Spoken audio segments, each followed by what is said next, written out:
Hi everybody. Well, last time we discussed the subroutine.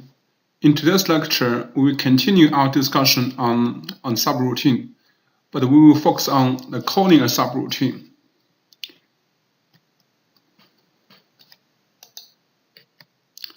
And we'll talk about the calling subroutine, and also we talk about the debug 12 utility subroutine, and then we will introduce briefly about the programming modules. So last time we defined subroutine and talk about how good a subroutine should be, and then we introduced the three features of a good subroutine. And we stop here. So we talk about the calling subroutine. So we mentioned a subroutine like a function in library in C. So in main program model, whenever if we need, we can call a subroutine. So, and I mentioned, when we call subroutine, the execution of the main program, it temporarily, and it moves to the subroutine. So we simply call it the main program temporary reliefs as control. Here you see here we call it control. It moves the control of the program execution, and let the subroutine take the control. In other words, we move execution of main program to the subroutine. Then, so we execute the job defined by subroutine. Then when we finish, we come back. So mainly it's about to change the contents of program counter from the current value of main program to the first instruction in subroutine. Then, as soon as we complete the execution of subroutine, then we return back to main program. We return to where we left subroutine. Yes. So how can we do this? Mainly we change our program counter value back to hold the address of instruction. It follows the subroutine in main program. So the best way to show you is using this graph here. Here I show you like a chart things. So let me show you where we have now. So assume now this is a main program here, this is a main program here. And when we come here we go, this is where we need to call subroutine. So we call subroutine at where right here from main program. So assume now our subroutines right here is this segment of program. So we call this is our subroutine. So we go here, we move the subroutine here. This is the first line. Here we go, first line. So this is where main program. So let me change the main program into red color here. And this is also main program. But we go here, we branch this way. We go this way, we call subroutine.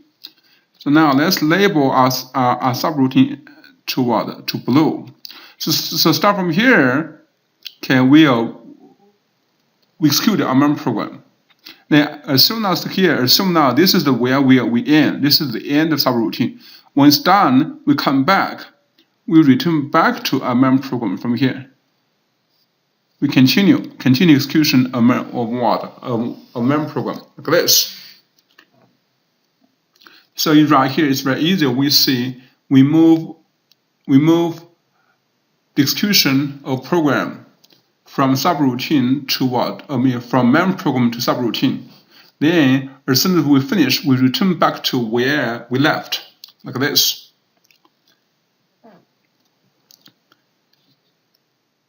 So this is called a subroutine. This is called the subroutine call and returns. So this is where we return back to main program. So mainly there are two instructions that have been developed to call subroutines. So they are right here very short. We have what? We have here BSR, branch subroutine, and the jump subroutine. JSR and the BSR. Those are defined two instructions that we can use to call subroutine in main program. So those instructions calling subroutine should be appeared in main program. So let's talk about each of them and mention and focus on the difference. From the first one, you see from its name, it's branch. The first one is simply considered to be a branch instruction. Okay, so if we talk about its branch instruction, then we know where we go, how far we branch to. That's determined by offset. So we have to specify the offset, either using address or we use a label. So the offset determines the distance from where we should branch to. In general, for BSR, its range is from positive 127 bytes to negative 128 bytes to here, to where we are now in memory program. So in other words, the distance where we branch to, either backward or forward, is about 127 bytes away.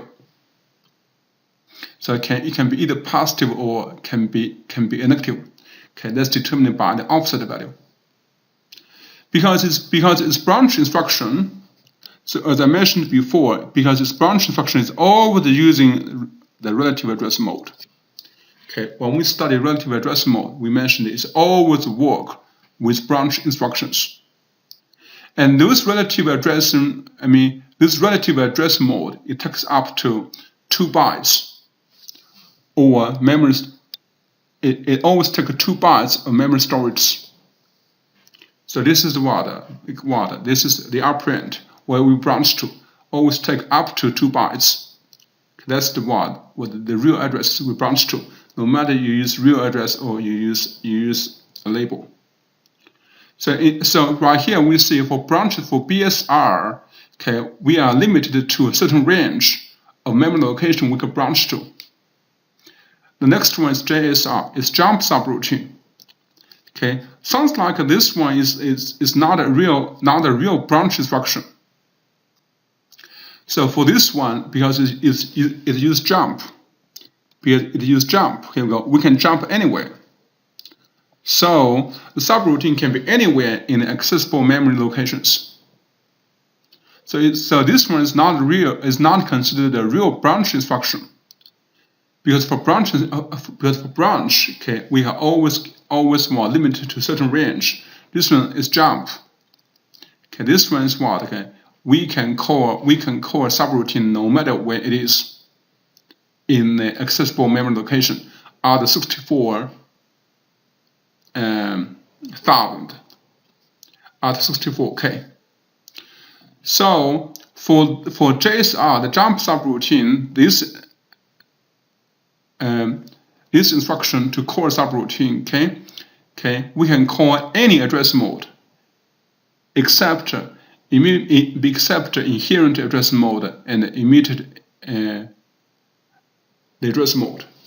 That's why I say here. We can call a subroutine use JSR using the direct address mode, extended address mode, indexed address mode, or the indirect address mode. Okay, this mode takes 2 to 4 bytes memory. Okay, when we say 2 to 4 bytes memory, that's what? That's the address. That's effective address specified by any of this type of address mode. So any mode is fine except inherent address mode and immediate mode. Because JSR always require operand, so that inherent mode will surely will not work. Now, as I mentioned, no matter it's JSR or the BSR here, no matter which one we have, it's formatted. They're pretty much same. This is here we go. We have instruction no matter it's BSR or JSR. Here we have operand. Here we labeled. Yeah, we can label. Label, of course, is optional. Yes. So when one of them is called, or whenever if you have BSR or JSR in main program, then we have to shift execution of program from the main program where we are now to the subroutine.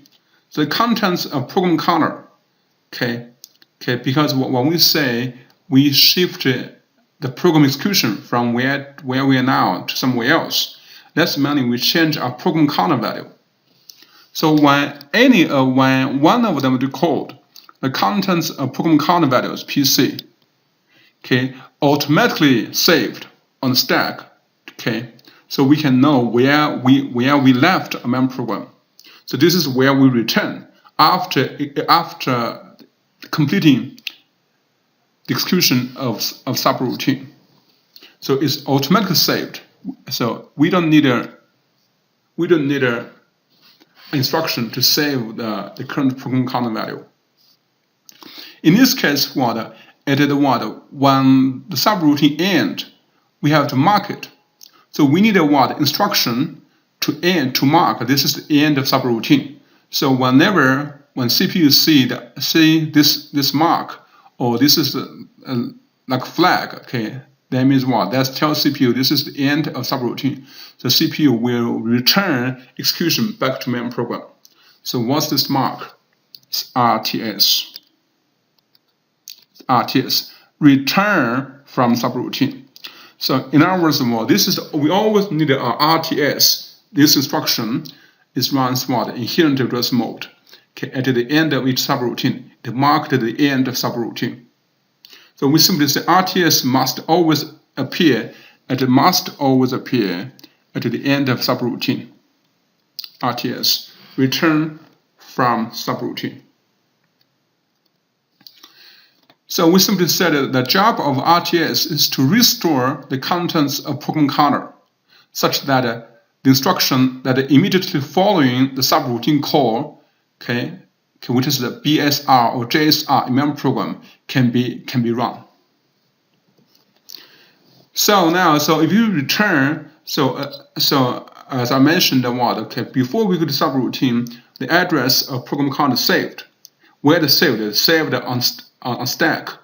So when we come back, when we return to memory program, we automatically we take 2 bytes of address from stack and put this value into program counter. So the CPU will check the value of program counter. That's where CPU should continue. So that's pretty much those are pretty much about how we can call a subroutine. Okay. Now sometimes when we call a subroutine, okay, we not only simply call a subroutine, but also we have to pass some parameters into the subroutine, because I mentioned the subroutine like function. Okay, so the operation on function may need some parameters, or may need some conditions. So sometimes we call subroutine with some parameters. Okay, there are 2 different ways we can call a subroutine by passing the parameters. Okay, so first one is called by value. Next one is called by reference. These 2 ways, or these 2 different techniques, we can call a subroutine by passing parameters, very similar to the ways that we learned from C program. Okay, remember in C program when we call function, we can pass parameter either by call value or by call by reference. Same, absolutely same. So I'm pretty sure most of you guys already took a C or C++.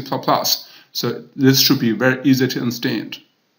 So call by value is what? We send actual parameters values to subroutine using the CPU registers. So we pass explicitly the parameters needed for the function using a CPU registers. So we remember we have a bunch of CPU registers. We can use all of them. We can use any of them, I should say. So we pass the real parameters values. Okay. So in this case, the CPU does not have to go to memory to find these values, because these parameter values are given explicitly using the CPU registers. That's called by value.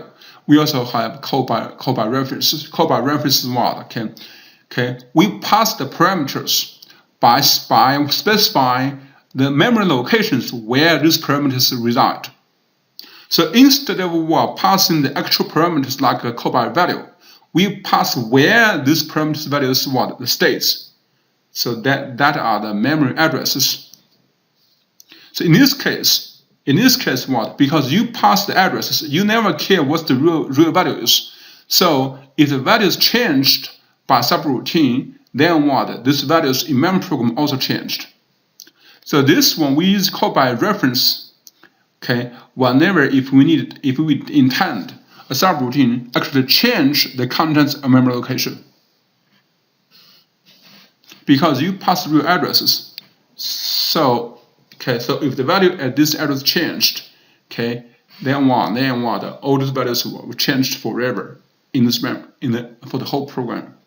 So those different ways are very similar to the ways we learned to pass parameters in C or C++. So it's very easy to understand. And on page 88, on page 88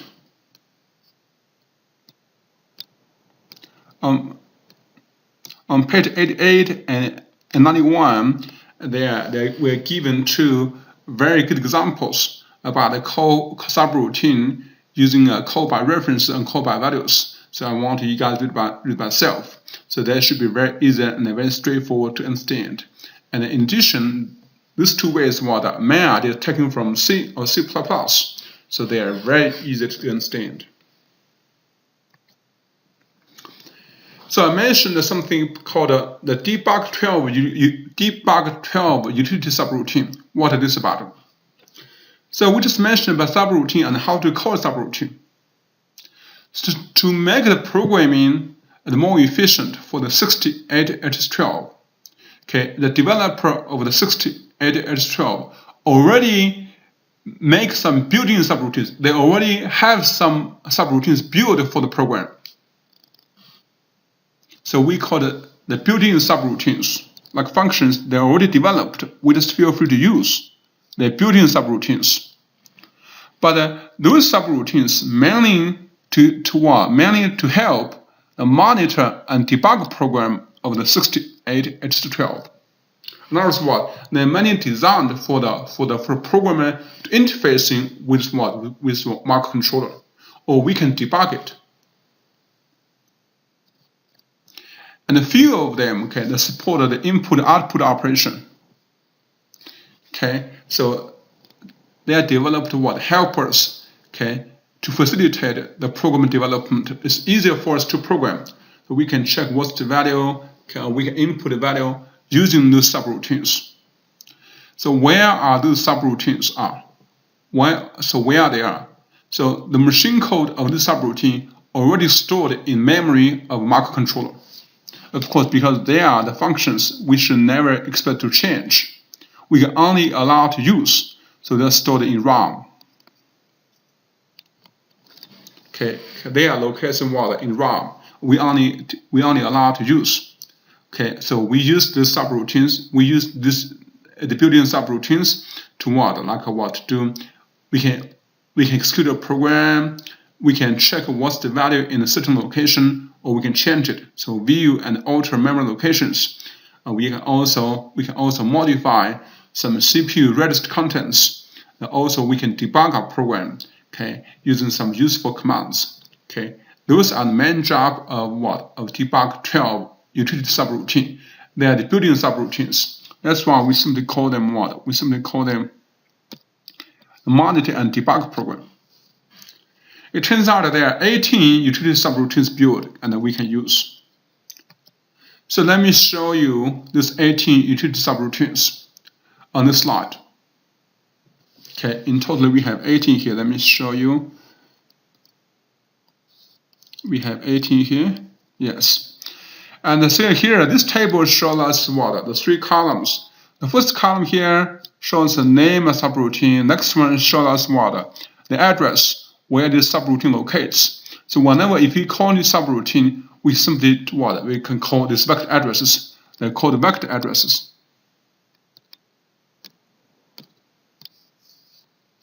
This is where this subroutine locates.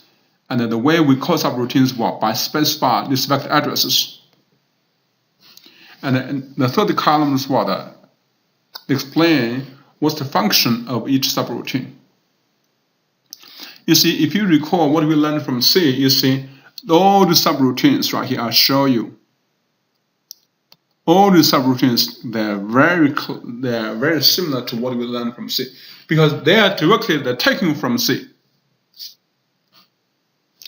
So we just borrow from C and we use right here for the 68H12. It's easier for us to program.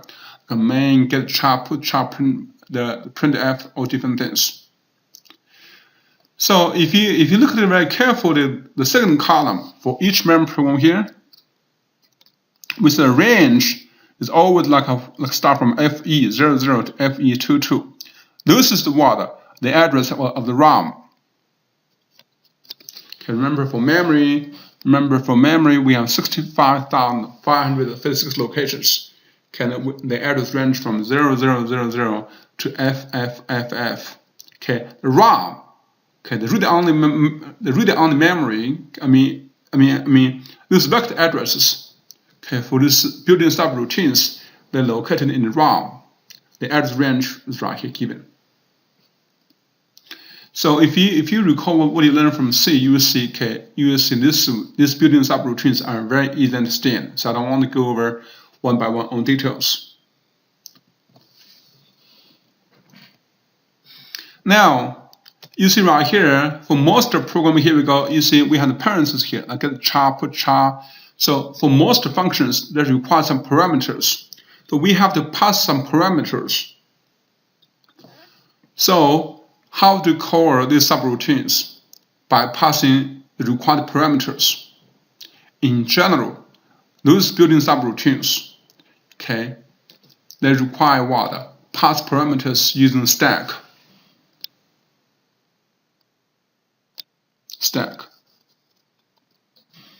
In other words, whenever if we need to call subroutine whenever if we need to call any of the subroutine, okay, of course we have to specify the addresses here. I'll show you. But how can you pass a parameter? Because some functions definitely require a parameter, like get a char, like those. So we pass parameters using the help of stack. How? So we push our parameters on the stack. Start from the parameter n to parameter 1. So we push all parameters on the stack. So whenever if you call subroutine, the CPU will automatically take these parameters from stack. Then after all these parameters are pushed on stack, then we load the vector addresses. Then we load these vector addresses of the subroutine in the X. Okay, we load these vector addresses in X. Then what? Then we call it. Okay. Now also make sure when you pass the parameters, no matter what's the size of each parameter, any of these parameters must be treated as a 16-bit value. Although the real parameter may be only 1 byte, but it has to be converted into 16-bit value. Okay? Close. So in other words, each parameter will take 2 memory locations on stack. And we have to convert each parameter from 80 bits to 16 bits before we push it on stack. Let me show you an example. Assume now we want to play add2 hex. This is a built-in subroutine. It's shown here. Add2 hex. This one. Show here this one. Okay, its address is FE16. In other words, what? Okay, it's machine code stored at FE16. And what's its job? Its job here, if you recall C, is to output a byte of 2 hexadecimal number. Add2 hexadecimal is output a byte of 2 hexadecimal number. Okay, it's output. So let me show you how to do it. Assume now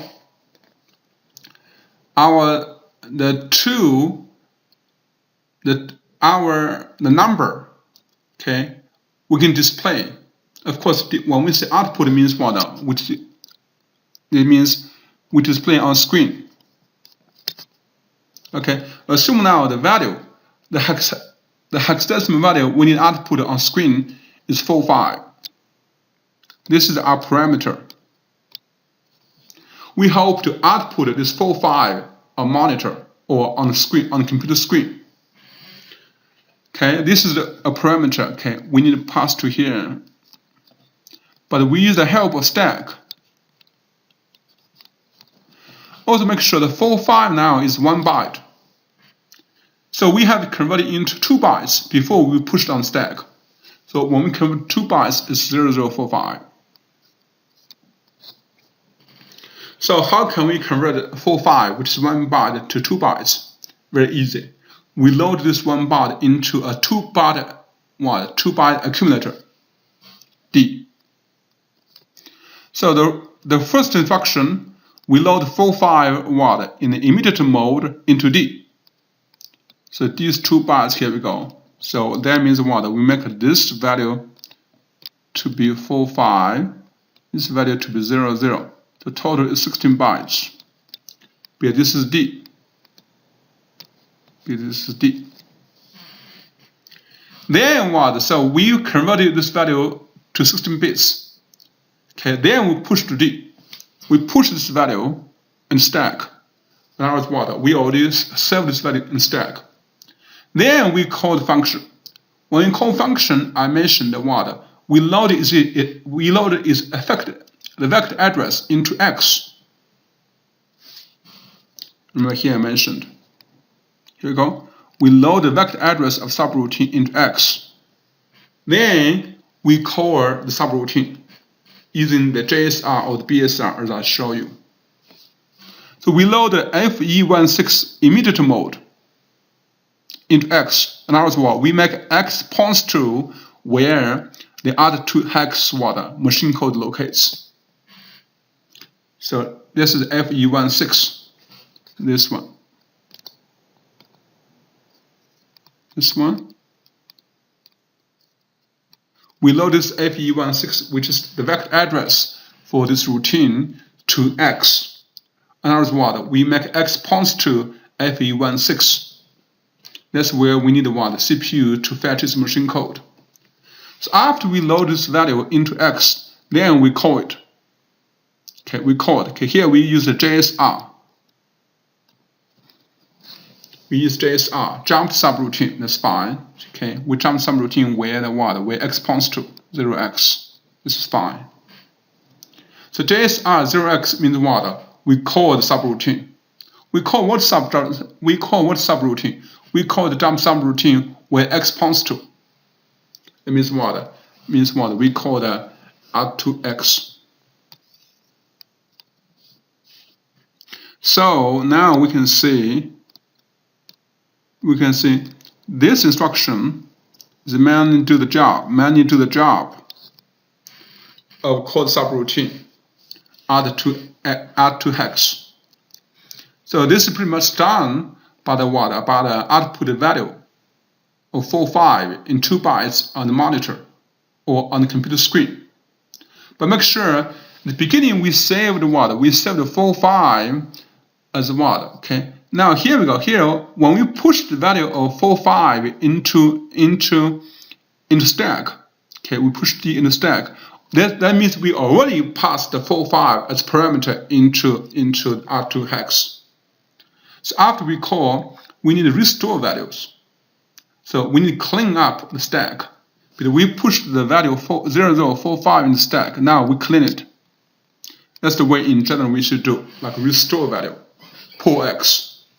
Pull X means what? We pull out 2 bytes, which is 00 and 45, and we save it in X. We clean the stack.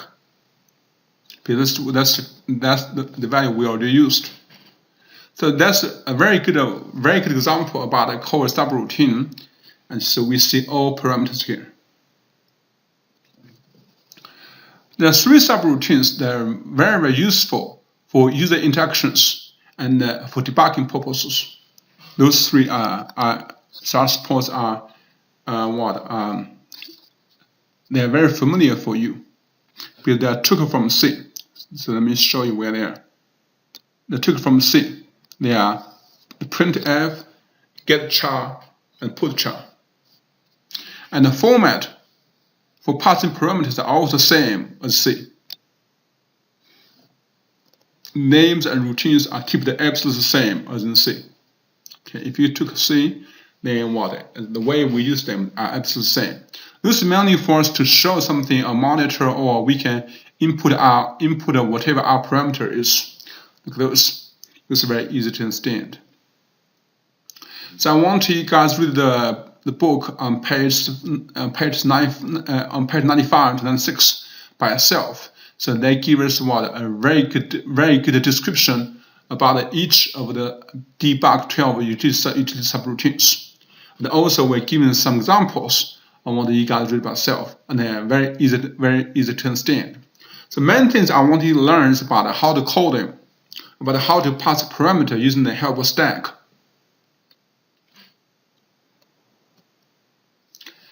So this pretty much we finished second and third bullet.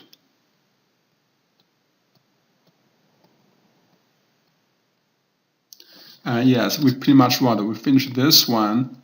We finished this one and this one, this two. So, and the next issue is about the programming model. To give you guys some ideas about in general when you run a program, and how its structure should look like. So we simply call the programming models. Now, in general, no matter how long your program is, no matter what's the job of your program, all the program components should follow in one of those three fundamental programming constructs. So no matter how long your program is, no matter what the job is, in general your program should follow in one of these three structures. So either the first one is a sequence constructor, and then if then else,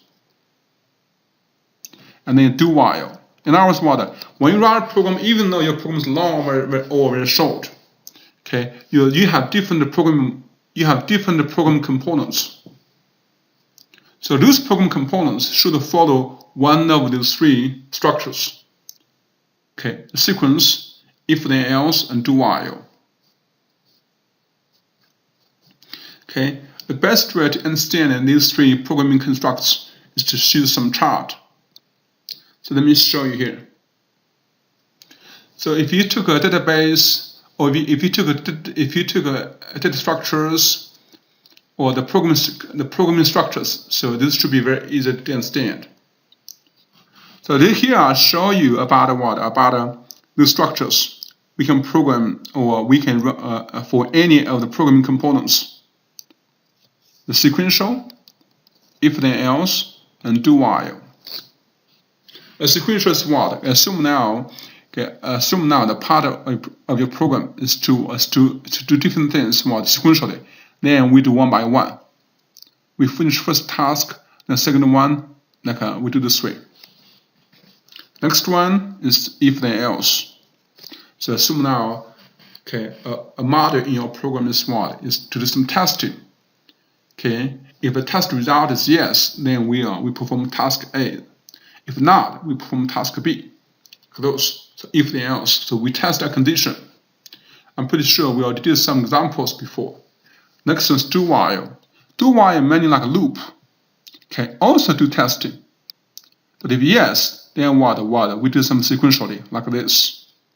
If not, then we jump to this way, like this. So when we say yes, we do some task. Then we repeat. Look at those. So those are pretty much the programming model structures we have. So sequential, if then else, or do whiles. When we run more programs, we will we have much better feeling about those. So here I give a little bit more explanations and descriptions about each of them. Okay. So we have sequential, if then else, and do while. Now, so we simply said a memory program, no matter it's long or it's short, in general should have what? Should have building ups, should have building blocks that follow each of these three structures. Now, after we learn these three structures, okay, then if you're given job, if you're given task, you write a program for this task. So what's the best tool we can write a program? Like you guys did some labs, okay? So what's the best tool we can do is? In general, okay, we should follow a top-down design, bottom-up the implementations. In other words, if you are given a task, okay, we should partition the whole product into different pieces, from top to bottom. We design from what? We design by considering is a whole task. Then we divide it into different pieces. Then we implement each of this piece. Then we combine them together. We tested.